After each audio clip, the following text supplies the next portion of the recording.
Hindi ko naman po talaga yan gagamitin dahil nakakatakot po yan na baka bigla pa yung tumirik sa kalsada. Isa pa, wala naman po akong pakialam kung luma yan at kung yan lang naman po ang afford nyo. Ang concern ko po ay ang ingay ninyo. Kayo po kaya ang matulog tapos magigising kayo dahil sa pagbomba niyang motor nyo. Sa totoo lang po ang pangit ng tambucho niyan, sobrang ingay. Nakakainit po ng ulo. Sana naman po magkaroon kayo ng respeto sa mga kapitbahay niyo po, ano? Kasi po hindi lang po kayo ang nakatira rito. May gusto pong magpahinga ha. Konting hiya naman po, ano? Mababwisit na babae ito Ang kapal na mukha mo sabihin na ito lang afford namin. Hindi mo nga kayang bumili ng ganito eh. Saka huwag mo ang pagsabihan ng mga ganyan Bagong lipat ka lang dito. Dapat ikaw ang marunong rumispeto. Ikaw ang mahiya dahil sumasagot ka ng ganyan sa mas nakatatanda sa'yo. Tanda mo to sa oras na manghingi ka ng tulong sa akin, hindi kita tutulungan. Huwag po kayong mag-alala, hindi po ako hihingi ng tulong sa inyo dahil kahit nga po sarili nyo hindi nyo matulungan. Huwag na po tayong magpayabangan dito. Ang pinapakiusap ko lang po sa inyo, sana naman po galangin nyo ang oras ng pahinga ng mga tao. Yun lang po. Salamat po. May mga tao talaga na hindi kayang pigilan ang pagiging hambog. Ipinagmamalaki ang mga bagay na hindi naman dapat. At nagiging masama ang ugali dahil akala nila ay sila na ang mas nakakaangat. Ito ang ugali ni Manuel na kinaiinisan ng lahat ng kanilang mga kapitbahay.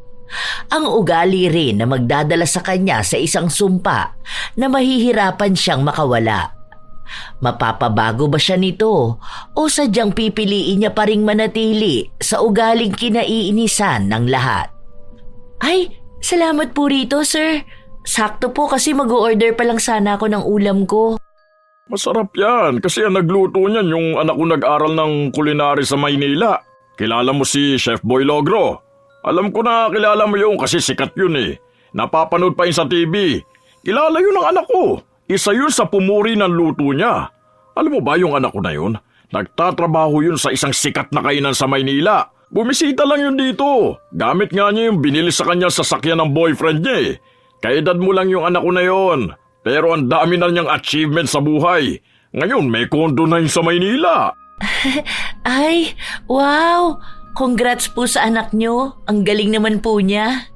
Sabihin niyo na lang po na salamat po rito sa niluto niyang ibinigay niyo sa akin. Bagong kapitbahay ka lang din kasi namin, kaya naisipan kong bigyan ka. Nandyan nga yung anak ko tara, gusto mo ba siya makausap? Para magtanong ka sa kanya kung paano maging matagumpay sa ganyang edad. Salamat na lang po. Saka na lang po kapag bumalik na ulit siya dyan. Hindi pa po kasi ako tapos maglinis ng bahay Ang gulo pa po kasi. Dahil ang dami pa mga gamit na hindi pa nailalabas sa karton. Sige. Sasabihan kita sa susunod kung kailan yun uuwi. Minsan kapag umuwi yun, may mga dala yung pasalubong sa amin. Alam mo kasi, ang dami niyang kakilalang artista. Mga kaibigan niya, si Dimples Romana, kilala yun ng anak ko. Kasi palagi yung kumakain doon sa pinagtatrabahuhan niya Ako rin po, kilala ko po yun kasi napapanood ko siya. Ikaw napapanood mo lang. Yung anak ko, nakakausap niya pa. Ang galing naman po ng anak niyo. Oo naman. Hindi lang siya. Pati yung dalawa ko pang anak. Hindi ko alam kung nakita mo na yung isa pero kasama namin nakatira dyan. Pero bihira lang kasi makita dahil ang daming ginagawa sa buhay Mas matanda yun sa'yo, panganay ko yun. Ang kaedad niya yung anak ni Aling Doray. Pero mas successful naman ang anak ko, no? Yung anak no nagtatrabaho bilang production operator. Wala naman po yatang masama kung ganun ang trabaho ng isang tao. Lalo na kung nakakatulong naman sa pamilya niya. Hindi Kapag mga ganun trabaho, mga mababa lang yun, no? Parang hindi siya matagumpay na tao. Ang mga matatagumpay yung mga anak ko. Isang chef, isang businessman, tapos isang manager. Ikaw ba, anong trabaho mo? Freelancer po ako. Graphic designer po, ganun. Minsan naman po digital artist. Ay, wala ka palang maayos na trabaho, no? Maayos na trabaho po yun. Hindi lang po halata dahil freelancer po ako. Wala akong pinaka-boss. Madalas po na client, ganun. Or per kontrata ang ginagawa ko. Tapos, nasa bahay lang po. Hindi ganun kaayos na trabaho tulad ng sa mga anak ko. Yung manager, ganun. Nakapagtapos ka ba ng pag-aaral? Opo, bali graduate po ako ng fine arts. Ay, bakit naman ganyan ang kinuha mo? Hindi ka man lang ba pinagalitan ng mga magulang mo? Nagsasayang ka ng pera para sa walang kwentang kurso. Dapat kinukuha mo yung katulad sa mga anak ko. Minsan nga, pag nandito yung mga anak ko, kausapin mo para mabigyan ka ng inspirasyon. Bata ka pa naman hindi pa huli ang lahat para magkaroon ng mataas na pangarap. Yang ganyan sa arts na yan, saka sa online work mo, naku, walang pera sa ganyan. Hindi naman yan totoong trabaho Sige po. O sige na, kumain ka na muna. Pupuntahan ko lang ang anak ko at manghihingi ako ng pera. Dapat ganun ang trabaho na meron ka para matutuwa sa iyo mga magulang mo kapag may naibibigay kang pera.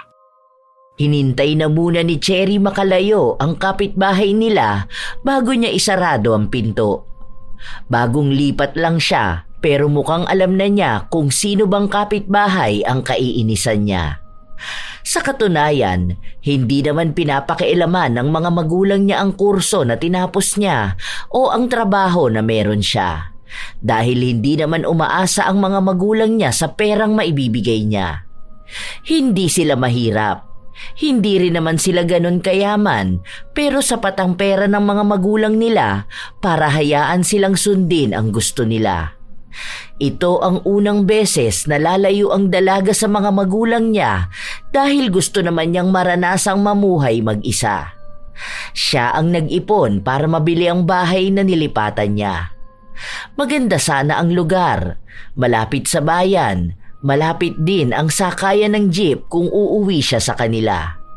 Maging ang bahay ay wala namang sira pero sadyang walang perpekto dahil minsan nasa kapitbahay ang diferensya. Ilang araw pa ang lumipas kahit na ayaw niyang kausapin ang kapitbahay nila kapag napapadaan siya o kaya kapag saglit na lumalabas ay kinakausap siya. Kung hindi si Manuel ang kakausap sa kanya ay ang asawa naman nitong si Regine. Bakit ganyan naman ang suot mo, be? Parang ang dumi niyang damit mo. May mga batik-batik pa naman siya. Ay, hindi po. Design niya po to. Design ba yan? Saan mo namang ukay na nabili yan? Alam mo yung mga anak ko, hindi yung nagsusuot ng mga ukay-ukay o mga luma. Palaging bumibili ang mga yun sa mall.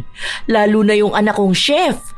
Mayaman kasi ang boyfriend nun May mga branded siyang bag, damit, sapatos. Hindi mo man lang ba napansin tong suot kong tsinelas? Dear to. Bigay ito ng anak ko. Nakita ko na po yan. Ang ganda nga po. Nakita mo na pala bakit hindi mo pinupuri? Hindi po kasi ako sanay sa ganun. Saka normal na po yan lalo na sa bahay namin. Ganyan po kasi ang gamit ni mama minsan. Siguro, peke yung sa mama mo Hindi naman kasi lahat nakakabili ng ganito Yung mga may afford lang nito, mga mayayaman. Binibili niya po yun sa ibang bansa. Sus! Mukha bang nakapunta na ng ibang bansa ang mama mo? Kung mayaman pala kayo, bakit titira ka sa ganitong lugar na parang squatter? Dapat, ganun ka sa anak ko na nakatira sa kondo. Sawa na po kasi ako sa kondo. Kaya nga po binibenta ko na yung bigay sa akin ni mama na kondo Gusto ko po yung ganito na may mga kapitbahay. Pasimpleng mayabang ka rin, Yung akala mo totoong mayaman?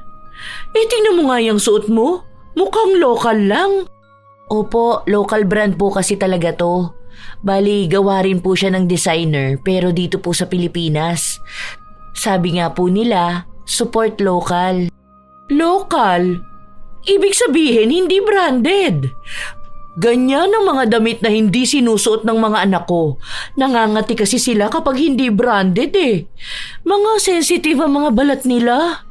Allergic sa mga mumurahing gamit. Ay, sana po bilang kayo ng anak nyo ng mansyon para po hindi kayo nakatira sa tapat ng kanal.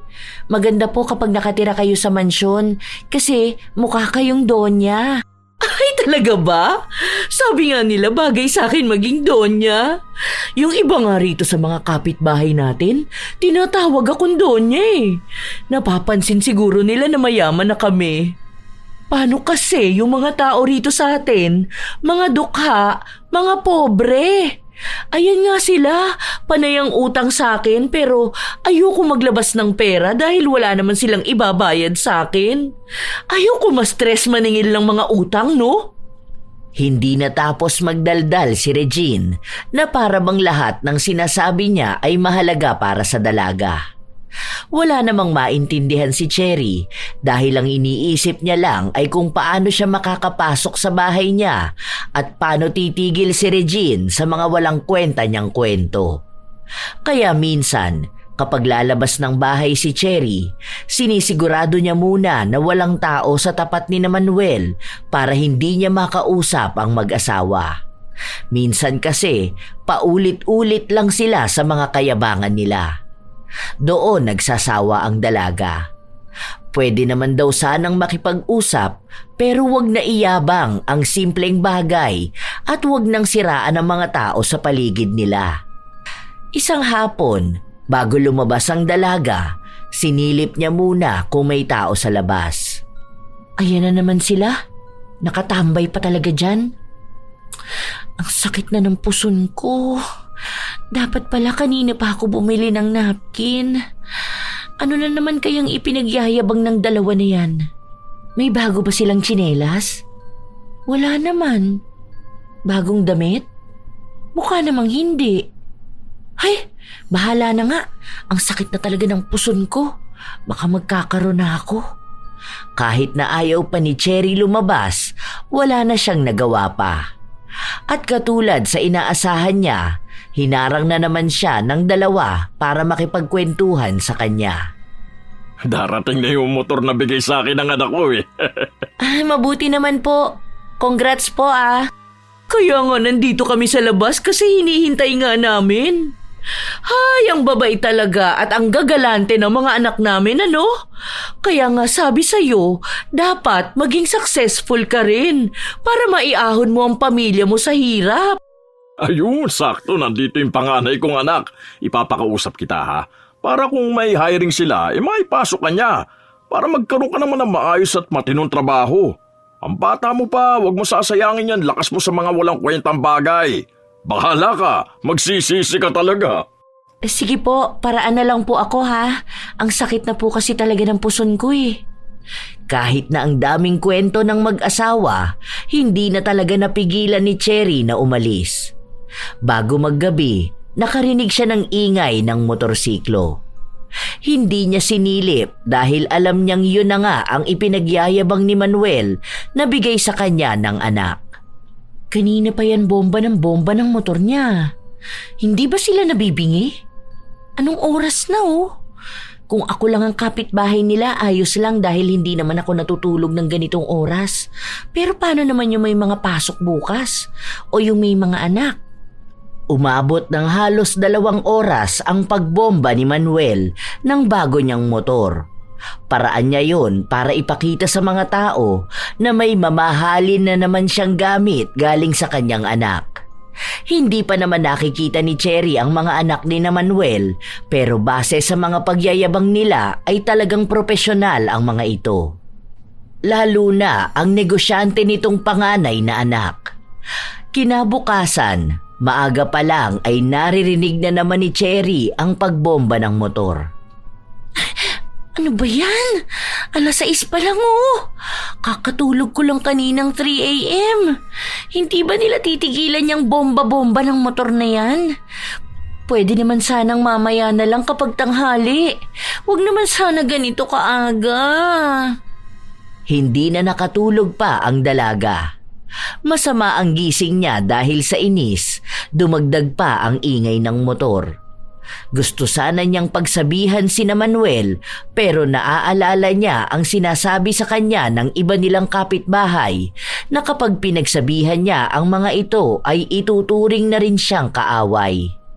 At kapag nangyari yun, palagi siyang paparinggan at lalo lang siyang iinisin. Ayaw isipin ng dalaga na nagkamali nga siya na sa ganoong lugar siya tumira kaysa sa kondo. Pero ang isa sa dahilan kaya siya lumipat ay dahil gusto niyang makakilala ng mga kapitbahay at magkaroon lang ng simpleng buhay. Nang lumabas ng bahay si Cherry para bumili ng ulam, nakita niya ang motor na ipinagmamalaki ni Manuel. Ito na ba yun? Bakit parang kalansay na motor? May gumagamit pa pala ng ganitong motor? Akala ko wala na nito. Ganito yung gamit ni Lolo nun sa kulong-kulong niya, tapos ayaw niya dahil malakas kumain ng gasolina. Habang pinagmamasdan ni Cherry ang lumang motor, lumabas naman sa bahay si Manuel. Oh, napatulala ka naman sa motor na bigay ng anak ko. Sabi ko sa iyo kagabi lumabas ka para makausap mo siya. Ano? Ganda no? Konting linis lang yan. Mamaya ko nga lilinisan yan eh. Saan niya po yan binili? Sa pagkakaalam ko po magastos sa gas yan. Hindi naman. Saka bihira ko lang naman to gagamitin dahil baka masira. Kapag pupunta lang ako sa bayan, ganun. Okay na rin po pala kung dyan lang. Akala ko po pupunta kayo ng malayo. Ang ganda no? Alam mo yung mga pobre nating kapitbahay, mga ignorante. Nakikibomba rin sila. Palibasa wala silang pambili ng ganito eh. Ang mahal kasi nito eh. Binili to ng cash ng anak ko. Ang sabi niya nasa 100K to. Ang mahal naman po niyan. Sana bumili na lang siya ng Honda Click. Ano yun? Pangit yun, di ba? Mas maganda naman po yun kaysa dyan. Ay, okay na rin po yan kasi pang tricycle po. Pwede yun pang service nyo rin. Ayoko nga ng ganun. Baka akalain pa nila, tricycle driver ako. Bakit po? Wala naman po problema kung driver kayo. Marangal na trabaho naman po yun. Kung walang tricycle driver, baka po maging mahirap din ang transportasyon, lalo na kung may malalaking bitbit. Ang mahirap na trabaho yun. Hindi naman ako mahirap, no? Hindi na nakipagtalo pa si Cherry dahil halatangang hindi siya mananalo sa anumang sasabihin sa kanya ni Manuel. Marami sana siyang naisabihin pero baka makasakit lang siya ng damdamin kapag pinamukha niya kay Manuel kung anong ibig sabihin ng mayaman. Hindi rin pinalaki si Cherry na maging mayabang, kaya kahit na siya ang may ipagyayabang, hindi niya sinasabi sa iba. Isang araw, habang pabalik ang dalaga sa kanyang bahay galing sa tindahan, nakita niya ang mag-asawa na may kausap. Pamilyar ang mukha pero hindi sigurado ni Cherry kung saan nga ba niya nakita ang matandang babae. Pero baka isa sa mga kapitbahay nila. Ayaw ko nga kasi magpautang sa'yo. Dahil sabi ng anak ko, ang pera namin hindi nyo pang emergency. Saka may anak ka naman ng binata, di ba? Bakit hindi mo yung paghanapin ng magandang trabaho? Sa bagay, high school lang ang tinapos nun. Kaya pang mababa lang ang trabaho na kaya niya. Alam niyo, Manang, nakakaawa talaga kayo. Kasi kasalanan niyo yan kung bakit mahirap lang kayo eh. Hindi niyo kasi kami ginaya ng asawa ko. Pinalaki namin ng maayos sa mga anak namin para magkaroon ng magandang trabaho. Kayo kasi, dukha na kayong ipinanganak. Dukha pa rin kayong mamamatay. Tapos ang dungis pa niyang apo mo. Mukhang timawa pa. Hala, kawawa naman si Manang. Hindi na lang nila sabihin na ayaw nilang magpautang. Kailangan pa nilang laitin ng tao at ang buhay nila. Halata naman na wala silang pinagkaiba ng buhay. Umalis ka na lang, Manang. Hindi talaga kami maglalabas ng pera sa'yo. Dahil baka wala ka lang may pambayad. Depende na lang kung luluhod ka sa harapan namin tapos magmamakaawa. Baka pwede pang magbago ang isip namin. Pero baka lang ha? Kasi paano kung hindi kami maaawa? Baka kasi dinadaan nyo lang kami sa drama nyong yan. Tapos kapag singilan na, wala naman na kayong maibibigay. Luluhod na sana ang matanda pero biglang nagsalita si Cherry. Tinanong niya kung anong kailangan ng matanda at sinabi sa kanya na may sakit ang apo niya at gusto niya sanang dalhin sa ospital pero wala silang perang magamit. Hinihintay niya pa raw ang padala ng nanay ng mga bata at yun ang ibabayad sa mag-asawa kung pauutangin man siya. Kaya ang ginawa ni Cherry, inutusan niyang dalhin na sa ospital ang bata at hanapin na lang doon ang tatay niya para makatulong ito sa kanila. Nagbigay rin siya ng maliit na halaga na magagamit pamasahe. Baka sa mukha ng mag-asawa na hindi sila natuwa sa inasta ni Cherry. Ano naman yun? Bakit nagbigay ka ng pera? Tapos paaasahin mo pa yung tao na may makikita siyang Dr. Salazar? Meron naman po dahil doktor doon si Daddy. Daddy? Baka sugar daddy mo. Hindi po. Tunay ko pong tatay. Kalukuhan. Pakunwaring pagyayabang lang yan. Imposible na anak ka ng doktor. Ano yun? Hahayaan ka ng tatay mo maging mahirap? Ni wala ka nga sasakyan eh. Wala ka magandang gamit. Hindi ka tulad ng mga anak ko na halatang mayayaman talaga. Galing mo rin magpanggap, no? Saka, paano ka naman magkakaroon ng doktor na tatay kung walang kwenta ang kurso na kinuha mo? Hindi ka man lang pinagsabihan ng tatay mo? Tapos ang trabaho mo, hindi pa totoong trabaho. Sino ba namang kikita sa mga drawing lang? Hindi ko naman po kayo pinipilit na maniwala sa akin. Pero ang trabaho ko po ay trabaho talaga. May kinikita po ako. Binabayaran po ako ng malaking halaga. Sus, ang malaking sahod yung katulad nung sa mga anak ko. Kaya ako sa'yo, tigilan mo na yung pagkukunwari mo na mayaman ka at anak ka ng doktor. Yan ang nangyayari kapag nakatira ka lang mag-isa sa bahay. Nako, nakakabaliw talaga. Ano ba yung sinasabi nila?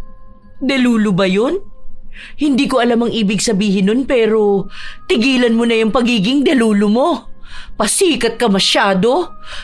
Dito sa lugar na ito, kami lang ang mayaman. Dahil mayaman ang mga anak namin. Ang totoo pong mayaman, hindi na kailangang ipangalandakan sa lahat na mayaman sila. Dahil ang totoong mayaman, kilala kung sino ang mayaman at nagmamayaman lang. At kapag may totoong humihingi ng tulong, talagang tumutulong sila. Ang mga taong mayayabang ay yung mga taong hindi talaga mayaman. Hindi po ako delulu, dahil kayo po ang delulu. Pasensya na po kung na-real talk ko kayo ha. Bakas ang inis kay Cherry dahil hindi na niya kaya pang manahimik. Lalo na kung may mga taong inaapi ang mga wala din namang kakayahang tumulong. Napapagod na rin kasi siyang pakinggan ang mga kasinungalingan at kayabangan ng mag-asawa. Katulad ng kanyang inaasahan, isa na rin siya sa kinaiinisan ni Manuel. Okay lang, ano naman pakiko kundi nila ako kausapin. Mas okay nga yun dahil walang mang-iinis sa akin. Diba? Wala akong maririnig na kwento na puro lang naman kayabangan. Na si ganito, kilala ng anak niya, tapos friend ni ganito si ganyan. Kulang na lang pati presidente friend ng anak niya. Halata namang gawa-gawang kwento lang. Habang nagpapahinga ang dalaga, naririnig na niya ang pagbobomba ng motor ni Manuel. Pinagpapatuloy niya ito na para bang walang ibang nakakarinig, kaya walang ibang maiinis. Palagi lang napapairap si Cherry. Ganon ang nangyayari halos araw-araw. Kahit anong oras yun, kahit na masyado pang maaga at may mga tao na nagpapahinga pa. Isang umaga, hindi na talaga kinaya ng dalaga. Halos 2 oras pa lang ang tulog niya, naririnig na naman niya ang motor na binobomba. Kaya lumabas siya. Naabutan niya si Manuel at kasama ang panganay nitong anak. Kuya, pwede po ba na mamaya niyo na lang ibomba yung motor niyo? Ang sakit kasi sa ulo, ang aga pa po masyado. Baka lang naman po, di ba? Inaano ka ba ng motor ko, ha? Naiinggit ka lang siguro. Hindi po ako maiinggit dyan. Dahil anong kaiinggitan ko dyan sa kalansay niyong motor na kakarag-karag? Ba't walang iya ka? Ang kapal na mukha mo sabihin kakarag-karag tong motor ko, ni hindi mo pa nga ito nagagamit. Hindi ko naman po talaga yan gagamitin dahil nakakatakot po yan na baka bigla pa yung tumirik sa kalsada. Isa pa, wala naman po akong pakialam kung luma yan at kung yan lang naman po ang afford nyo. Ang concern ko po ay ang ingay ninyo. Kayo po kaya ang matulog tapos magigising kayo dahil sa pagbomba niyang motor nyo. Sa totoo lang po ang pangit ng tambucho niyan, sobrang ingay. Nakakainit po ng ulo. Sana naman po magkaroon kayo ng respeto sa mga kapitbahay niyo po, ano? Kasi po hindi lang po kayo ang nakatira rito. May gusto pong magpahinga ha. Konting hiya naman po, ano? Mababwisit na babae to Ang kapal na mukha mo sabihin na ito lang afford namin. Hindi mo nga kayang bumili ng ganito Saka wag mo ang pagsabihan ng mga ganyan Bagong lipat ka lang dito. Dapat ikaw ang marunong rumispeto. Ikaw ang mahiya dahil sumasagot ka ng ganyan sa mas nakatatanda sa'yo. Tanda mo to sa oras na manghingi ka ng tulong sa akin, hindi kita tutulungan.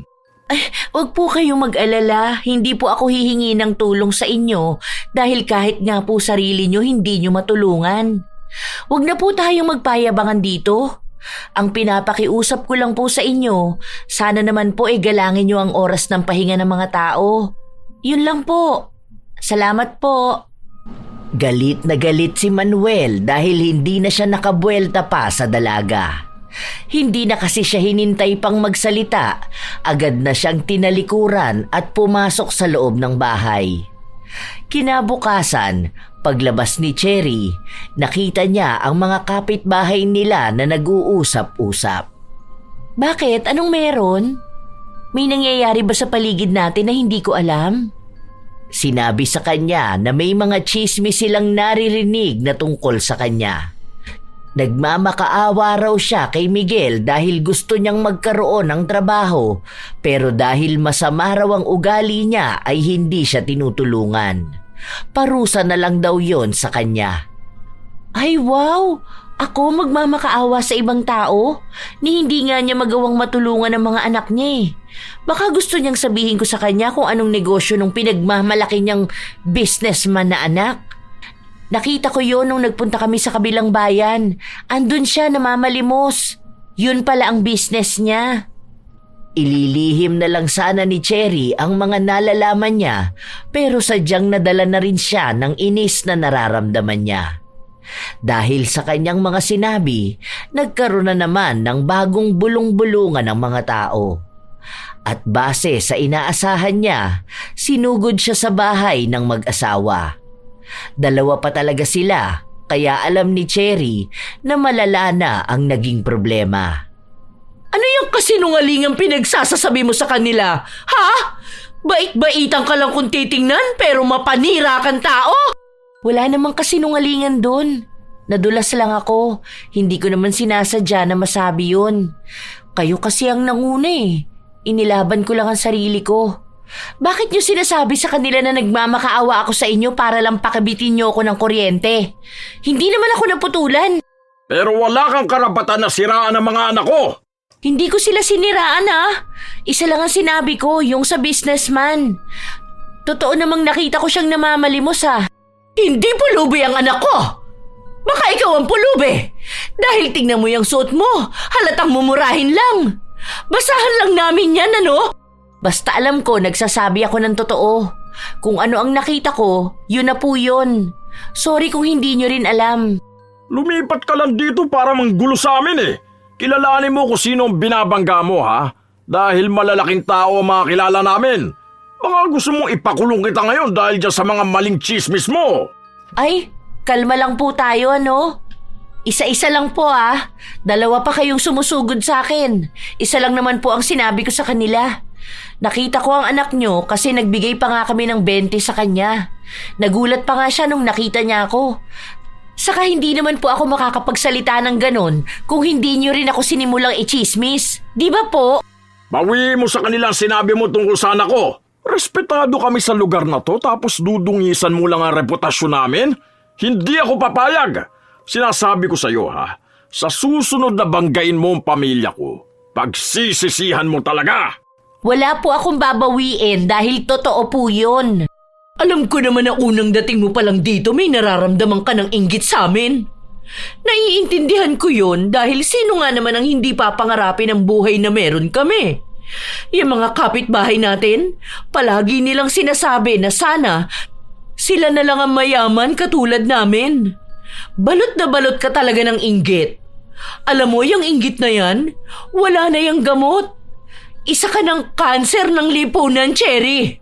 Ang ginagawa ng mga taong insecure at inggitera, malamang manira ng tao.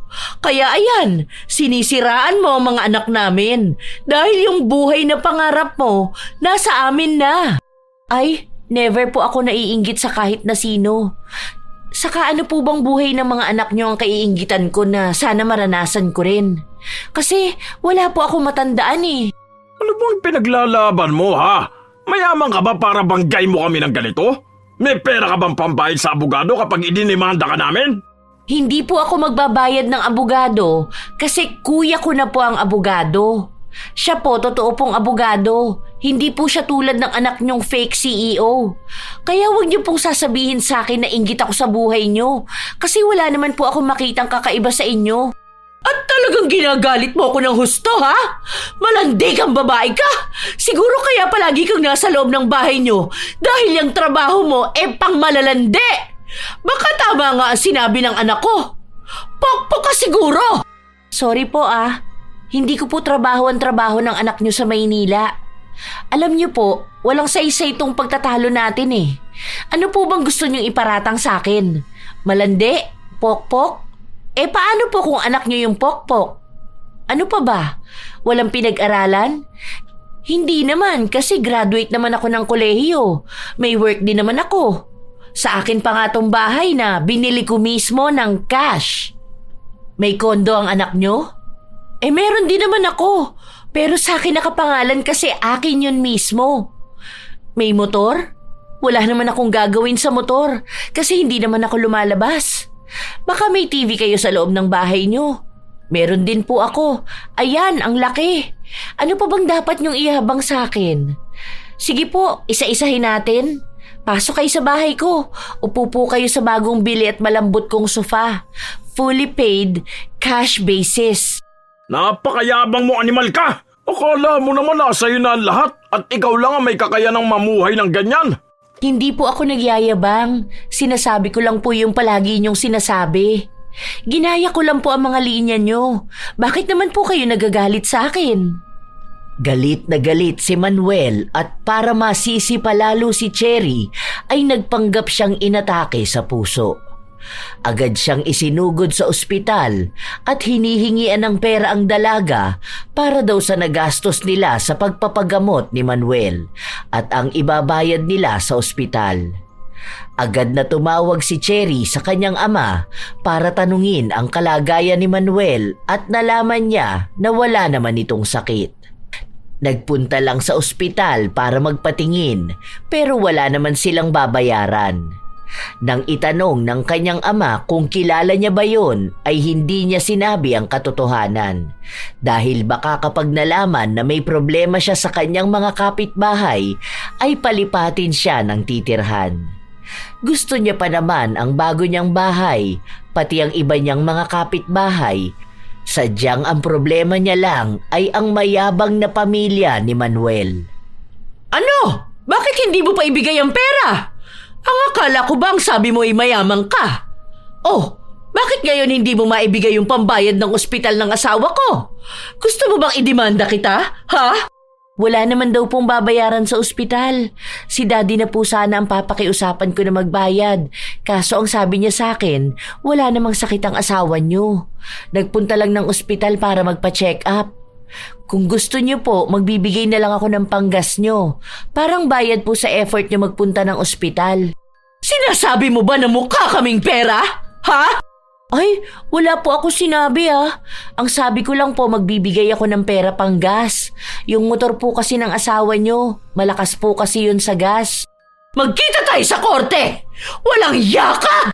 Uy, te, saan ka pupunta? Bakit umalis ka naman agad? Grabe, sa korte agad. Bilis naman ang demandahan dito. Wala namang ginagawa yung tao. Ilang araw na ang nakalipas Pero palagi pa ring nagagalit si Manuel sa dalaga, lalo na kapag nakikita niya ito. Minsan pa, nakasabay niya si Manuel sa tindahan, binangga pa siya nito para maunahan siyang bumili. Pabili nga ako ng Coke, 1.5. Nagluto kasi yung anak kong chef Nandyan sa bahay ngayon, dala yung bago niyang boyfriend na mayaman. Chinese yun, boss ng isang company sa Pasay.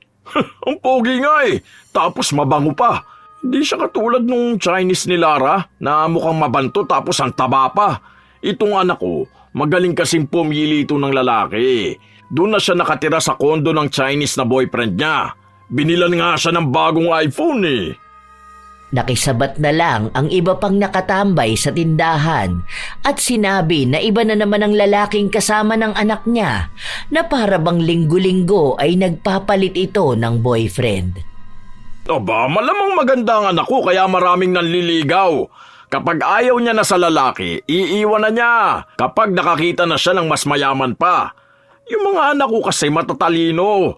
Hindi sila katulad ng mga anak nyo, Chip. Mas lalo namang hindi siya katulad ng ibang babae dyan na bastos magsalita at nagpipiling mayaman at punong-puno ng kayabangan. Nandito naman ako. Bakit hindi niya pa binanggit ang pangalan ko? May sinasabi ka ba dyan, Cherry? Kung natatamaan ka sa sinasabi ko, pasensya ka na kung totoo lang ako, ha? Kasi yung anak ko na sinasabi mong pulubi, ayun, nasa Korea ngayon. Doon daw muna siya magbabakasyon dahil may snow. July pa lang po ngayon. Sa pagkakaalam ko lang po, walang snow doon dahil summer nila. Ewan ko lang po kung nagbago na ang klima nila nung nagpunta si Mr. CEO. Para namang may alam ka sa klima sa ibang bansa. Hindi ka pa nga yata nakakasakay ng eroplano. Yung mga anak ko, lahat yan pabalik-balik sa iba't ibang bansa kung saan nila gusto magpunta.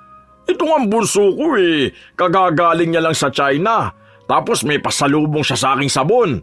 Ang sabi nga ng mga anak ko, sa Pasko raw, pupunta kami ng Japan. Lahat kami! Okay po. Masaya po yan, makakapag-travel kayo. Oo, kasi hindi yun kayang gawin ng mga mahihirap dito. Mga tao rito, mga nag-aabang lang palagi ng biyaya. Hindi mga magsumikap para naman yumaman din sila. Hindi yung tuwing wala silang makain, nagpupunta sa amin na akala ata nila magbibigay kami ng donasyon. Kung sana tutukan nila ang mga anak nila at sabihin sa kanila na dapat paglaki gayahin ang mga anak ko para naman makaramdam sila ng kaginhawaan sa buhay. Ang kaso, hinahayaan lang nila ang mga anak nila na umidolo ng iba na dapat ang idol ay yung mga anak ko. Ay nako, kaya nakakaawa mga tao rito Nagsama-sama na ang mga walang utak kaya walang pag-asenso. Nakaramdam ng inis si Cherry. Nais niya pa sanang magsalita pero pinigilan na lang niya ang kanyang sarili. Alam niya kung saan na naman pupunta ang magiging usapan nila. Mauuwi na naman sa bangayan at ang bangayan na yon ay magiging malalang away. Hindi pa naman gusto ng dalaga na may nakakaaway siya. Ilang araw pa ang lumipas, umuwi na ang anak ni Manuel na sinasabi niyang galing sa ibang bansa. Naging mayabang na naman ang mga kapitbahay nila. Madalas silang nagpapatugtog ng mga Korean song. O kaya kapag may kapitbahay na napapadaan sa kanila, panay siya kwento ng ginawa ng kanyang anak sa Korea. Binaliwala na lang yun ni Cherry dahil wala naman siyang planong makinig sa mga kayabangan at kasinungalingan ng pamilyang yun. Pero talagang sinasadya nila na iparinig sa kanya ang usapan. Nang minsang lumabas siya dahil nililinisan niya ang tapat ng bahay, doon na nagsimulang muli ang kayabangan ng mag-asawa. Kaya natutuwa talaga ako sa mga anak natin Iba talaga kapag totoong may mga pinag-aralan, Hindi natutulad sa kahibangan ng ibang tao na akala mo sila ang matalino at mayaman. Ewan ko ba? Ang mga tao lang naman na nagagalit sa tagumpay natin yung mga taong inggitera. Sinabi mo pa. Dapat kasi kapag inggit, pikit. Talagang nagpaparinig pa sila, As if naman nakakainggit sila. Kung may kaiinggitan lang ako ay unang beses nagkaroon ng snow sa Korea kahit na summer. Basta kapag nagpunta tayo ng Japan, gusto ko magsuot ng makapal na jacket. Libre pa naman ang anak nating mayaman yun. Kung hindi ba naman tayo sinuswerte sa kanila, di ba? Ay, baka biglang mausog ng mga inggitera yung plano natin. Meron pa naman dyan sa paligid. Hindi talaga matutuloy yan kung puro kayo kayabangan sa buhay. Paparinig pa kayo sa akin. Wala naman akong pakialam sa inyo. Hindi naman din ako sa inyo nang hihingi ng pangkain ko. Iniisip ko pa nga kung sinong pwede nating isama sa Japan eh. Di ba ang sabi ng anak nating boyfriend na mayaman, pwede pa tayo magsama ng isa pa? Sagot naman nila lahat eh. Kaso wala akong kilala na pwedeng isama. Ayoko naman yung mga pobre nating kapitbahay.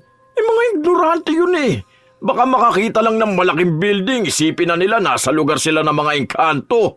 Ayoko pa naman ng ganong kasama. Yun bang nakatingala pa sa malalaking building, tapos nakanganga pa? Natatawa na lang ang dalaga sa mga naririnig niya. Sina Manuel at Regine lang talaga ang nakilala niyang mahirap na sobrang yabang at hinahamak pa ang mga kapwa niya mahirap.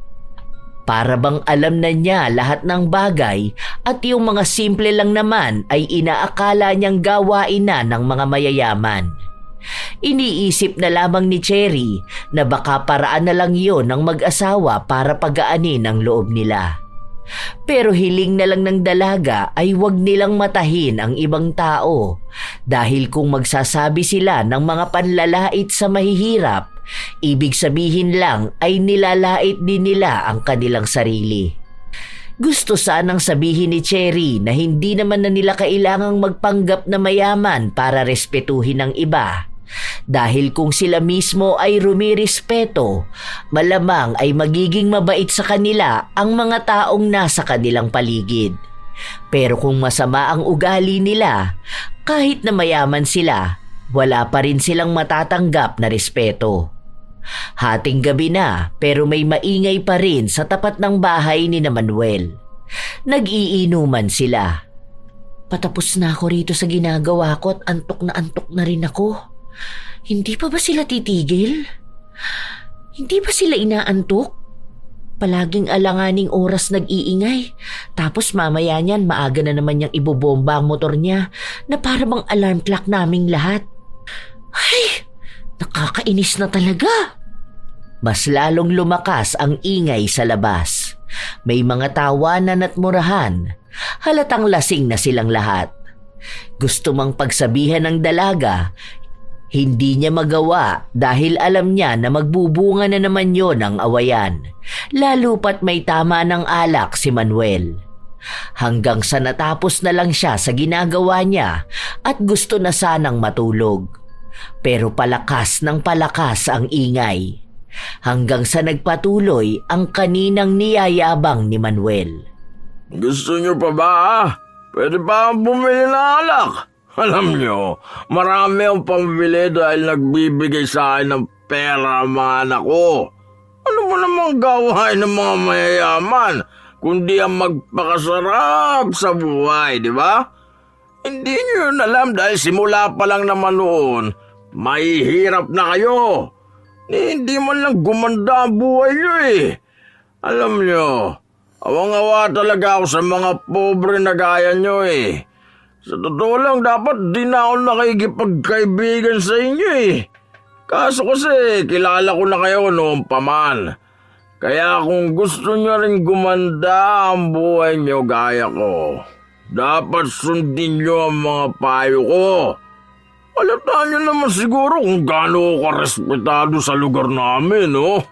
Kapag mayaman ka talaga, walang pipigil sa mga gusto mong gawin. Tignan mo, anong oras na pero nandito pa rin tayo nag-iingay. Pero wala kayong naririnig na reklamo, no? Kasi alam nila kapag kinontra nila ako, malaking tao ang makakabangga nila. Hindi nila ako kakayanin. Malakas ako eh. Mayaman kasi ako. Yung mga punyet ang mga kapitbahay ko na yan. Kahit duru-duruin ko sila, hindi sila magre-reklamo. Kasi nga, mawala sila mga pera. Mga pobre. Grabing sagad naman ang kayabangan nito. Akala mo talaga kung sino siya. Hindi lang siya pinapatulan dahil palagi siyang nag-aamok. Pakunwari lang naman ang yaman nila. Tapos peki naman yung mga branded na gamit nila. Naaalala ko na naman yung sinabing nangangati sila kapag hindi branded ang suot. Sana mangati nga ng tuluyan ang buo nilang katawan sa tuwing gagamit sila ng hindi branded. Gusto na sanang palampasin ni Cherry ang ingay ni Manuel, pero aalis pa siya kinabukasan at kailangan niyang magkaroon ng sapat na tulog. Pero paano siya makakapagpahinga kung ayaw naman magpatulog ng mga nagiinuman? Tumayo siya at lumabas.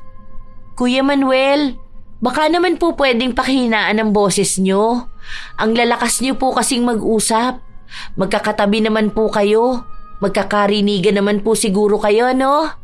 Inaantok na po kasi ako. Naanto ka na pala bakit di ka ba matulog? Ako pa ang may kasalanan? Kasi po ang ingay nyo. May mga natutulog na rin po kasi. Mga pagod po kami. Gusto po naming magpahinga. Ikaw, masyado kang papansin, no? Tuwing masaya kami, palagi ka nalang kumukontra. Ano ba talagang problema mo sa pamilya ko? Ganyan ka na ba kainggit, ha? Saka bakit ka naman mapapagod? Ano ba ang trabaho mo? Drawing lang naman, di ba? Kahit drawing lang yun, siguro naman may karapatan pa rin ako magpahinga dahil tao ako. Paano naman yung ibang mga kapitbahay natin na pagod talaga sa trabaho? Sige, kahit sila na lang ang isipin mo. Basta manahimik ka na lang. Ikaw ang tumahimik. Isa pa, iampas ko sa'yo itong bote. Nakikita mo ba na may iba nagre-reklamo sa akin, ha? Lakas talaga ng loob mo kalabanin ako, no? May pagmamalaki ka ba sa akin, ha? Bakit ka naman hindi pwedeng kalabanin, ha? Ni wala ka nga magandang dulot dito. Panay ka lang perwisyo sa amin. Akala mo kasi kinakatakutan ka ng mga tao rito eh. Mayabang ka lang at palaaway, kaya hindi ka pinapatulan ng mga tao. Sige, subukan mo ihampas sa akin yan, ikaw ang may paglalagyan. Mas malalaman mo kung sino ang kinakalaban mo. Habang nagbabangayan ang dalawa, biglang lumabas si Regine. Anong nangyayari rito? Ano na namang ginagawa mo rito, Cherry? Huwag mo sabihin pati kasiyahan ng asawa ko eh. Pupunahin mo pa. Alam mo naman pala bakit hindi mo pa siya sitahin? Tingnan mo anong oras na. Ang ingay pa niyang asawa mo.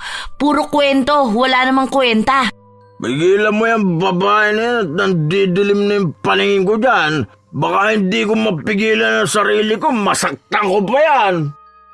Patuloy silang nagbangayan dahil hindi rin nagpapatinag si Cherry ay nakalaban niya ang mag-asawa hanggang sa umabot na sila sa barangay.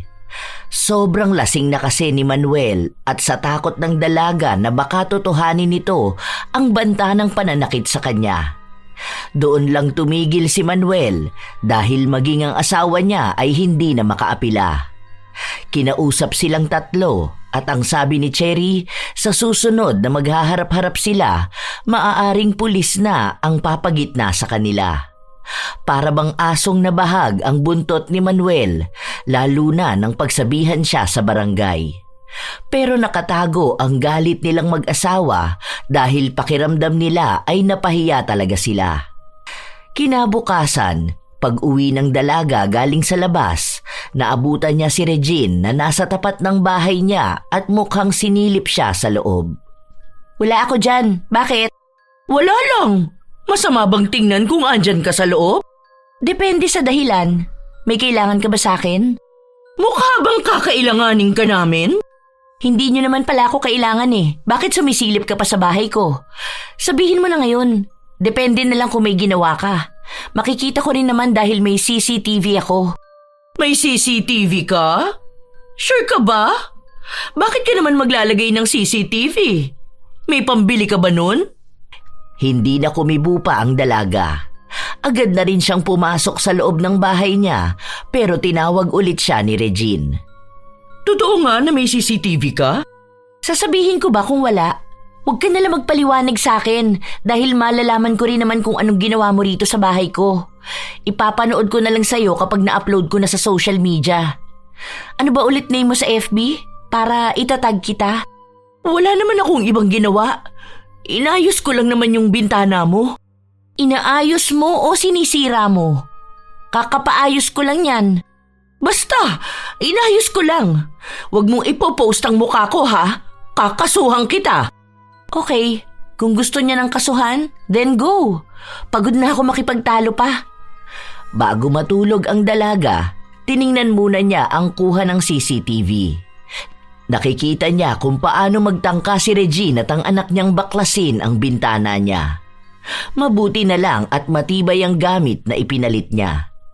Dahil sa inis niya, ipinadala niya kay Regine ang kuha na yon at sinabi na sa susunod na mahuli niyang pinapakialaman ng bahay niya, sisiguraduhin ni Cherry na hindi lang sila makukulong kundi mapapahiya rin.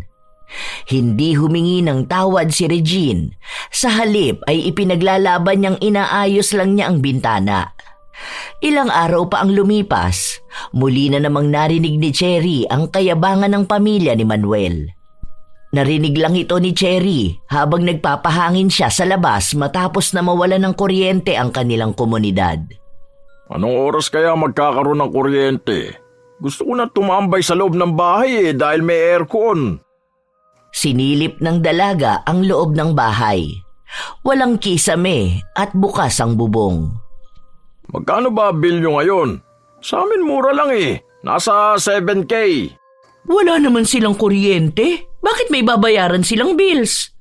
Mahal talaga sa atin. Wala ba namang patayan ng aircon Hindi pa naman nakaranas ng malamig na bahay ang mga yan. Kaya nga tumatambay yan sila sa mall para kahit paano maranasan naman nila ang aircon. Ganyan din gawain ng pamilya ni Harold. Nakita ko silang buong pamilya pumunta sa Walter Mart. Akala ko naman kung anong bibilin, magpapalamig lang pala dun. Nakakaya yung ganoon lalo na kapag nakikita na ibang tao. Kasi isipin ng mga ignorante sa lamig ng aircon. Panigurado ang iingay ng mga anak niya ron. Hindi pa naman mapagsabihan ng mga batang yun. Nagsalita ang kapitbahay nila at sinabi na nagpapaayos na ng bahay si Harold. Nasa abroad na raw kasi ang asawa nito at ang unang balak nilang gawin ay ayusin ang barong-barong nilang bahay. Sus, kunwari lang nila yung pagpapagawa na yan. Nakita ko nga yung bahay nila Ang naipagawa lang, nagpalit lang sila ng trapal. Malabo na makapagpadala ng malaki ang asawa noon. Ano bang trabaho no sa abroad? Alila lang yun Katulong ba? Ang daming sinabi ng kapitbahay nila at maganda naman kung papakinggan. Pero sadyang hindi nagpapatalo si Manuel. Ayaw niyang nakakarinig ng kwento na may ibang taong nagtatagumpay. Para bang gusto niya ay siya lang ang may magandang buhay. Walang karapatan ng iba na umunlad. Yung CCTV natin, mahal. Ayusin mo, baka hindi makuhanan yung sa harapan ng bahay. Hirap na, baka may mga tao diyang magtangka ng masama sa atin. Nalaman lang na may CCTV ang bahay ko. Meron na rin sa kanila. Lahat na lang Ano pa kayang gagayahin ng mga to? Maayos na yan. Saka lagi naman ako nakabantay sa bahay. Walang iba magtatangka dyan. Aba, subukan niya lang at maghahalo ang balat sa tinalupan. Hindi na kumibo pa si Cherry. Pumasok lang ulit siya sa bahay niya para kunin ang kanyang tablet. Lumabas siya, bit-bit din ang maliit niyang bentilador. Ay, mabuti na lang pala nakapag-charge ako. Pero feeling ko malulobat na rin to. Napatingin sa pwesto niya ang mag-asawa at dalawa pang kapitbahay na nakatambay din sa labas. Nagtanong pa ang isa kung magkano raw ba ang bili niya sa bentilador niya. Ay, hindi ko po alam kasi regalo po sa akin to ng ninang ko. Pero sa Japan po to nabili. Nung bumisita po siya sa amin, binigay niya po to. Sos! Baka naman Japan surplus lang dyan sa kabilang bayan. Para lang kunwari may masabi na galing sa Japan. Akala mo talaga may kakayahan silang makabili ng ganyan? Che! Lumang brand naman yan. Yan yung mga nire-repair lang Tapos pwede mo mabili kapalit ng mga lumang alahas o lumang coins. Baka kamo nagyayabang lang yan. para sabihin na may ganyan siya. Nilabas niya pa talaga rito para lang sabihin. Wala naman po sigurong masama kung ilalabas ko to at dito ako tatambay sa tapat ng bahay ko, no? Wala namang masamang tumambay sa labas. Ang masama yung papansin pa. Ipapakita kunwari may bago siyang gamit para magmukhang mayaman. Hindi po ako nagpapanggap na mayaman dahil matagal na po to sa akin. Inilabas ko lang po ngayon. Hindi niyo naman po siguro alam kung anong laman ng bahay ko po, no? Kung anong mga gamit ko? Kung mayabang po ako, una pa lang ang dami ko na pong ipinagyabang sa inyo. Akala mo yata maiinggit ako sa ganyan. Meron naman kaming ganyan, yung malaki pa at meron ding aircon. Di ayos po. Ilabas niyo po para hindi kayo nagpapaypay dyan. Ayoko nga at baka kainggitan mo kami lalo. Saka yung hawak mo na tablet, naku, meron yan yung anak ko eh. Mga 3 yata. Tapos meron din ako kaso hindi ko ginagamit masyado. Kaya hindi ako naiinggit na naglalabas ka ng ganyan. Laruan lang yan ng mga bata eh. Siguro itong mga ignorante natin mga kapitbahay pwede pa mamangha dyan sa gamit mo. Pero kami, hindi. Hindi na lang kumibo ang dalaga. Nagpatuloy na lang siya sa kanyang ginagawa at hinayaan na lang si Manuel na magyabang ulit sa mga kapitbahay nila. Ilang sandali pa, may lumapit kay Manuel. Isang dalagita at sinabi sa kanyang inuutusan siya ng kanyang ina na umutang sa tindahan pero hindi siya pinayagan kaya pumunta siya kay Manuel at nagsabi, Ipapambili mo ng sardinas dahil kagabi pa kayo hindi kumakain? Bakit ko naman kayo pauutangin ng pambili ng sardinas? Alam mo ba, yung sardinas na yan, pagkain lang yan ng mga pusa namin. Hindi kami kumakain ng ganyan. Kasi pang mahirap lang yung mga ganyang pagkain eh. Pagkain lang dapat ng hayop. Ay, sa bagay, mahirap nga pala kayo no? Wala man lang pambiling pagkain. Tapos minsan kumakain ng pagpag. Nako, doon ka sa tindahan makiusap. Hindi ako magpapautang. Muling nakiusap ang dalagita dahil umiiyak na ang bunso niyang kapatid. Babayaran naman daw niya kapag nabayaran na siya sa ginawa niyang paglilinis sa isang bahay. Kailangan niya lang talaga dahil nanghihina na sila ng pamilya niya. Wala nga ako may papautang. Hindi ako naglalabas ng pera. Alam nyo naman yan. Kung gusto nyo, meron ako dyan yung mga lamang loob na isda. Iluto nyo na lang. Pwede nyong pakuluan tapos lagyan nyo ng sibuyas at asin. Pwede na yun. Kakain kasi kami ngayon ng sinigang na isda eh. Sa hindi naman namin kinakain yung laman loob nung nabili namin. Kaya pinatanggal ko na lang. Gusto nyo ba? Iluluto sana yun pagkain ng pusa namin eh. Nagsasawa na kasi sila sa sardinas. Be, halika rito, may ibibigay ako sa'yo. May mga dilata ako rito, bigay ni Daddy. Sa'yo na lang kasi hindi naman ako masyadong kumakain nun eh. May bigas din ba kayo? Bigyan na lang kita kahit 2 kilo. Bakit magbibigay ka? Dahil kailangan ng pamilya niya. Hindi niyo naman ako katulad, no? Hahayaan niyo pa magbakaawa yung tao tapos yayabangan niyo pero hindi niyo pagbibigyan. Sana tumanggi ka na lang agad, hindi yung may nalalaman ka pang pagkain ng pusa niyo. Para namang hindi ka kumakain ng sardinas para magsalita ka ng ganyan. Naku, nagyayabang ka na naman dyan. May pagyayabang ba? Sinabi ko lang na sa kanya na lang kasi hindi ako masyado sa mga delata. Mas mabuti na yon kesa naman sabihin kong para sa mga pusa, no? At kesa naman mag-offer ako ng laman loob ng isda na hindi naman makakain ng tao. Inis na inis si Manuel. Gusto niyang makipagsabayan ng yabang kay Cherry pero paano niya bibigyan ng pera ang dalagita kung wala naman siyang pera? Palusot niya lang ang salitang hindi siya nagpapautang kahit na ang totoo nun ay wala siyang maipapautang. Maraming ibinigay si Cherry sa dalagita at yung ibang hindi niya kinakain ay ibinigay niya rin sa iba nilang kapitbahay. Hindi naman madamot ang dalaga, lalo na kung may maibabahagi naman talaga siya. Sa totoo lang ay may mga ibinibigay si Cherry na gusto rin sana ni Manuel pero ayaw niyang ipahalata. Dahil iniisip niya na papangit ang reputasyon niya kapag kukuha siya ng bigay ng ibang tao. Ganyan din yung mga delata na dinadala ng anak ko eh. Yung kasama niya kasi sa negosyo, mayroong mga ganyan. Tapos imported pa. Ayaw ko ng lasa niyan kasi hindi masarap. Kaya pinamimigay nila yung ganyan kasi ayaw ng mga mayayaman. Tapos minsan pagkain na lang ng aso. Pero syempre kayo mga mahihirap kayo, hindi pa kayo nakakatikim ng mga ganyang pagkain, kaya okay lang natanggapin nyo yan. Kasi nung kami may ganyan, sagana talaga yung mga pusa namin. Nako, paborito nila yung ganyan eh.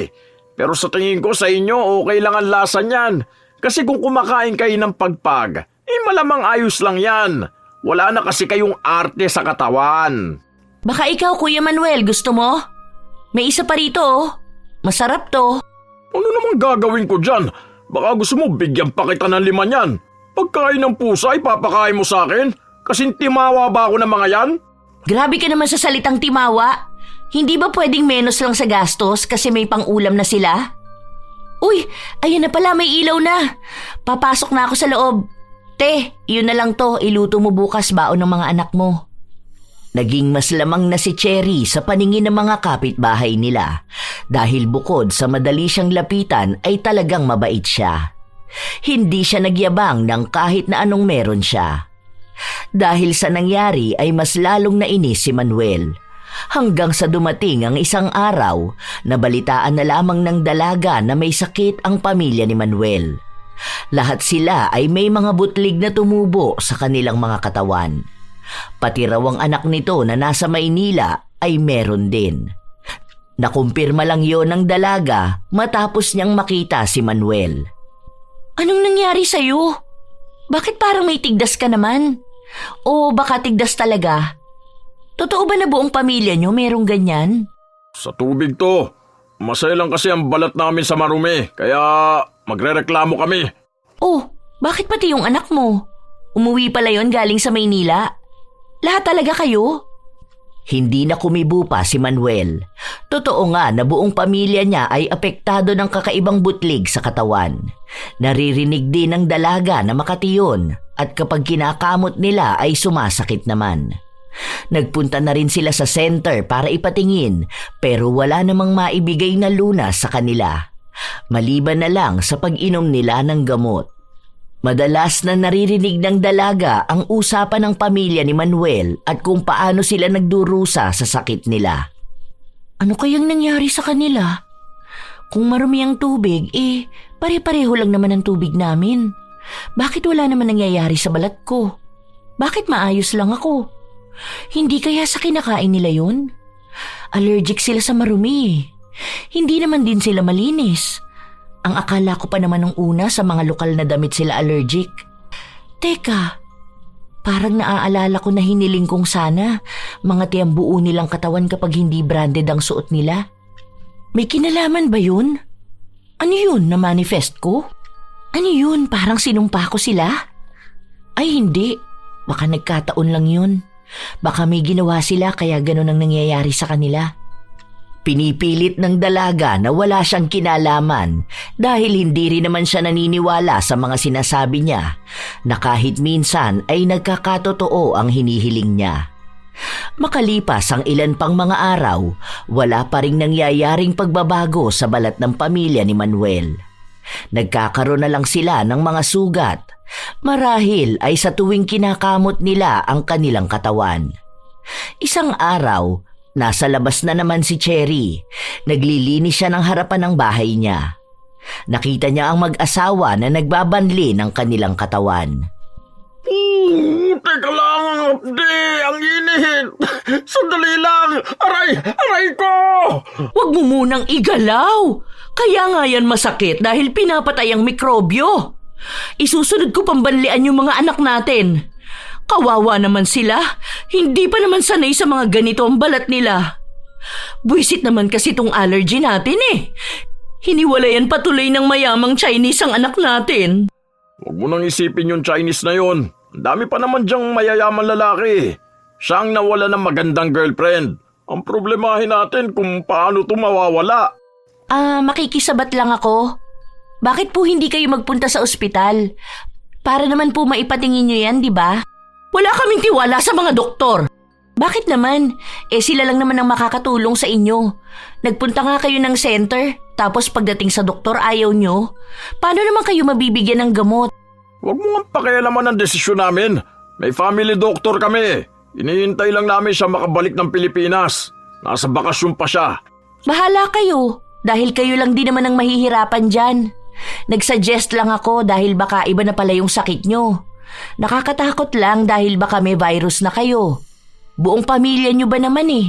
Hindi mo ba naiintindihan ha? May family doctor nga kami. Sa kanya lang kami nagtitiwala, hindi sa iba. Baka mamaya may sabihin pa silang sakit namin kahit na hindi naman totoo. Tsaka hindi naman kasi magagaling ang mga doktor. Mga manghuhula lang sila ng sakit. Mas magaling pa nga sa kanila ang anak kong bunso eh. Buti pa yun nakaisip ng gamot na pwede naming ipampahid. Medyo nawawala ang kate kapag ginagawa namin yon. Alam niyo po, walang mangyayaring maganda sa inyo kung palagi niyong pinapangunahan ng yabang. Baka mamaya yung mga pinapahid niyo sa katawan niyo eh. Imbis na makagaling sa sakit niyo, mas lalo lang lumala. Magaling yung mga anak ko na yun sa mga gamutan. Hindi lang siya nagdoktor pero tignan mo nga medyo umaayos na kami. Mas magaling pa nga yun kaysa dun sa anak ni Marivic eh. Yung nag-aaral maging nurse pero mas matalino naman ang anak ko. Kuya Manuel, hindi ko kilala yung mga pangalan na binabanggit niyo. Wala namang kinalaman yung mga tao na yun sa sakit niyo eh. Pero talagang babanggitin niyo pa sila para lang maiyabang niyo ang anak niyo. Kung ako sa inyo, time first muna sana sa kayabangan ano? At tupagin niyo na lang muna sana yung kalagayan niyo. Ay basta, hintay namin ang family doctor namin. Kahit wala naman? Sinasabi mo ba na sinungaling kami? Okay sige, wala naman ako magagawa eh.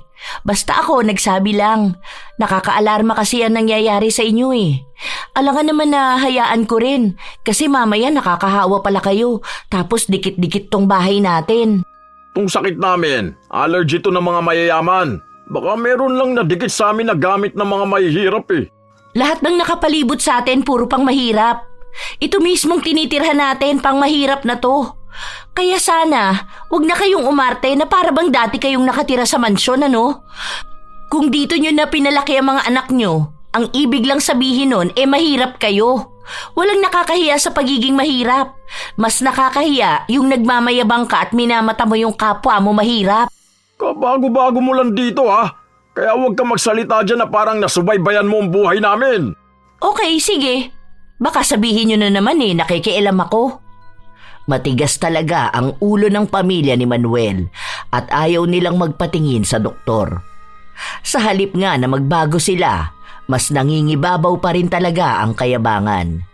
Iniisip na lang ni Cherry na marahil ay parte na ng buhay nila ang pagiging mataas ang tingin sa sarili. Ilang linggo pa ang nakalipas, mas lumalala na ang sakit sa balat ng pamilya ni Manuel. May mga sugat na sila sa iba't ibang bahagi ng kanilang katawan na siyang nagiging dahilan kaya kinatatakutan na sila. Iniiwasan na sila ng mga tao dahil iniisip nila na baka kapag lumapit sila o madikit sa katawan ng isa sa pamilya ni Manuel ay mahahawa sila. Arte nyo Ano ba akala nyo sa sarili nyo mga malilinis na tao? Kung makaiwas kayo sa amin, daig pa namin ang may nakakahawang sakit Kami pa nga dapat na umiwas sa inyo dahil kayong mga mahihirap, mga dukha, mga pobre, mga walang mararating sa buhay. Kuya, mali naman ata yung mga sinasabi mo. Sa halip na makita mo kung anong mali sa inyo, talagang mas pinatibay nyo pa ang pagiging mayabang at masama ang ugali. Ano bang pakialam mo Isa ka rin naman sa kanila, di ba? Ikaw na nagpapanggap na mayaman. Hindi ako nagpapanggap. Magkaiba tayo ng ginagawa. Akala mo ba hindi ko alam na wala na kayong makain? Na mapuputulan na kayo ng kuryente dahil wala makapagtrabaho sa inyo? Kaya nga gusto nyo ibenta na ang motor nyo kaso walang bumibili. Kung hindi yan pagiging mahirap, anong tawag dyan? Kaya wag mo naman sanang hamakin ang mga kapitbahay natin dahil ang iba sa kanila may mga pangarap na makaangat sa buhay. Baka yung mga tinatawag mong mga pobre sila pa yung makakaranas ng marangyang buhay sa hinaharap. Ayaw nyo kasing tanggapin ang katotohanan na hampas lupa rin naman kayo. Hindi kami hampas lupa! Mayabang lang talaga kayo at iniisip nyo na kakayan-kayanin nyo lang ang mga tao sa paligid nyo. Kaso yun ang mali nyo. Kaya ayan, pinaparusahan na kayo. Sa dami nyo ba namang nilait na tao rito Sa dami ba naman ang kinutya nyo sa pagiging mahirap nila kahit mahirap din naman kayo? Allergic kayo sa pagiging mahirap, di ba? Ngayon, ayan, mas pinapadama sa inyo lalo kung ano ba kayo. Yon ay ang pagiging dukha. Nais na magwala ni Manuel pero hindi niya magawa dahil nauubos ang lakas niya. dahil nangangati ang buo niyang katawan. Ang buong pamilya niya ay ganon din ang nararamdaman. Pero kahit na ang dami ng salitang binitawan ng dalaga, hindi pa rin matanggap ni Manuel na tama nga siya. Ilang araw pa ang lumipas na tuluyang nawalan ng kuryente ang bahay ni Manuel. Wala na silang makain, wala nang kahit na ano. Wala naman silang ibang masisisi dahil kahit naman magkano ay hindi sila nakapag-ipon. Ang mga nagiging nobyo ng anak nilang babae, hindi naman nagbibigay ng pera. Sa katunayan, ang mga pinagyayabang nilang bigay ng mayamang lalaki ay hindi totoo. Ang mga gamit na inuuwi ng kanilang anak ay galing lang sa basurahan ng mga kapitbahay nilang Chino. Kapag may itinatapon silang gamit, agad tong kinokolekta ng anak nila para may maiuwi. Yon ang katotohanan, pero ayaw pa ring tanggapin ni Manuel kaya pilit niyang ipinagyayabang ang hindi naman totoo. Dahil napapansin ng dalaga na nahihirapan na ang pamilya ng minsan niyang kinainisan, siya na ang nagpresenta na pakabitin na lang muna sila ng kuryente. Ayoko! Bakit ko gagawin yun? Para ano? Para ikaw na naman na maging bida? Wala naman akong balak na magpasikat. Hindi ka ba naaawa sa sarili mo o sa mga anak mo? Sama-sama kayo rito na madilim at mainit. Tapos may mga sugat pa kayo sa katawan nyo. Kapag pinawisan kayo, malamang masakit yan. Nagmamagandang loob lang naman ako. Magpapakabit na rin kami. Nakalimutan lang naming magbayad. Halos 1 linggo na po ang nakalipas. Pero kung ayaw niyong tanggapin ang tulong ko, bahala kayo. Hindi ko naman kayo pipilitin. Pero sana po maintindihan niyo rin ang kalagayan niyo. Wala namang nagmamataas, walang nagmamalaki. Dapat marunong kayong humingi ng tulong dahil magkakapitbahay tayo. Tanggapin niyo na rin po ang katotohanan na mali talaga kayo sa pagiging mayabang niyo. Dahil dapat lagi niyo pong iisipin na hihingi rin kayo ng tulong sa mga kapitbahay niyo. Kaya dapat maging mabuti kayo. Hindi na pinilit ni Cherry si Manuel dahil alam niya na kapag kailangan talaga nito, dapat matuto siyang tumanggap ng tulong galing sa iba. Nang kinagabihan, lumapit si Manuel kay Cherry. Di ba, nag-aalo ka ng tulong? Pwede pa ba? Yung sa kuryente? Oo, sana eh. Kung okay lang sa'yo.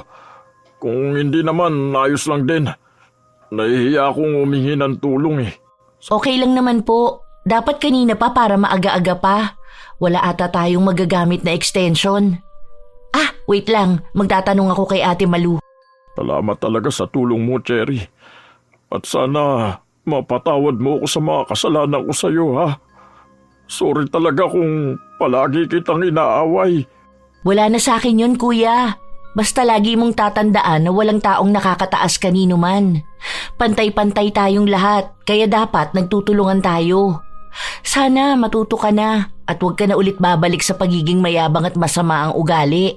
Dahil masaya kapag kaibigan at kasundo mo ang mga kapitbahay mo. Yun ang unang beses na nakipantay si Manuel sa mga kapitbahay niya at doon niya nakita na mababait naman sila. Sadyang naging mataas lang ang tingin niya sa kanyang sarili kaya ang dating normal niyang gawain ay pinandidirihan na niya. Nagtulungan ang magkakapitbahay para lang kay Manuel. May mga nagpapaabot ng pagkain sa kanila at may nakapagsabi rin na mas maganda kung magpatawa sila.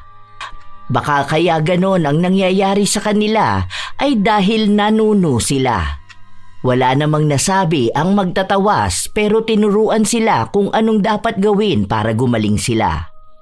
Habang nagpapagaling naman ang pamilya ni Manuel, iniisa-isa niyang hingian ng tawad ang mga kapitbahay niya. Lalo na ang mga minaliit niya. Doon niya inamin ang katotohanan tungkol sa mga anak niya at kung ano ba ang tunay nilang trabaho. Mga gawain para lang may kitain na perang siyang papawi sa kanilang mga gutom na sikmura. Sa paglipas ng mga buwan, unti-unting gumaling ang pamilya ni Manuel at naging malapit na rin sila sa kanilang mga kapitbahay. Isang araw, kumatok si Manuel sa pinto ng bahay ni Cherry. Kagigising lamang ng dalaga nung pagbuksan niya ito. Bakit kuya? May dala akong ulam para sa'yo. Luto yan ng anak kong chef. Isa po ba tong ulam na to sa tinuro sa kanya ni Chef Boy Logro? Oo, yung anak kong kaedad mong successful sa buhay na may bago na namang Chinese na boyfriend. Naging biruan na nila ang mga ganong salita, lalo na kapag naaalala ni Cherry kung paano magsalita noon si Manuel. Naging maayos na ang lahat sa kanilang komunidad.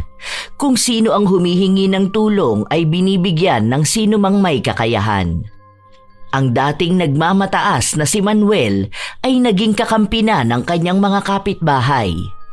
Isa sa pinapasalamatan nila ay si Cherry dahil kung hindi siya kumalaban noon kay Manuel, marahil ay hindi pa rin makikita nito kung ano ba ang mali niyang ginagawa. Minsan talaga, may mga taong nabubulag ng kayabangan. Kahit wala naman silang tunay na maipagmamalaki, iniisip pa rin nilang mas angat sila kaysa iba. Hindi nila namamalayan na ang pinagmamalakihan nila ay mga taong mas maayos at mas matagumpay ang pamumuhay. Hindi naman masama ang mangarap na yumaman o damhin ang pakiramdam ng kaunlaran. Ang nagiging mali ay ang maliitin at laitin ang mga taong nagdadaan sa parehong hirap na minsan mo ring dinanas. Mas mainam na pairalin ang pagpapakumbaba sapagkat ang pagpapakumbaba ay nagdadala ng respeto at tunay na dangal. Dahil kayabangan ang maglalayo sa iyo sa tunay na kaunlaran. Tandaan na ang respeto ng tao ay hindi naaayon sa ganda ng iyong kasuotan, kundi sa kung paano ka makitungo sa kanila. Walang taong umuunlad dahil sa pagmamataas. Sa halip, ito pa ang dahilan ng kanilang pagbagsak. Dahil ayon nga sa kasulatan, ang sino mang nagmamataas ay ibababa at ang sino mang nagpapakumbaba ay itataas. Kaya palagi niyong tatandaan mga apo, huwag ikahiya ang kahirapan kung ang tagumpay naman na iniyayabang ay kasinungalingan. Minsan na rin ba kayong nakakilala ng taong katulad ni Manuel? Kapitbahay na mayabang kahit walang ipagyayabang? Ibahagi niyo naman ang inyong opinyon para sa ating bagong kwento. At sana may natutunan kayong magandang aral. Ito ang inyong Lola Telang at maraming salamat sa pakikinig mga apo.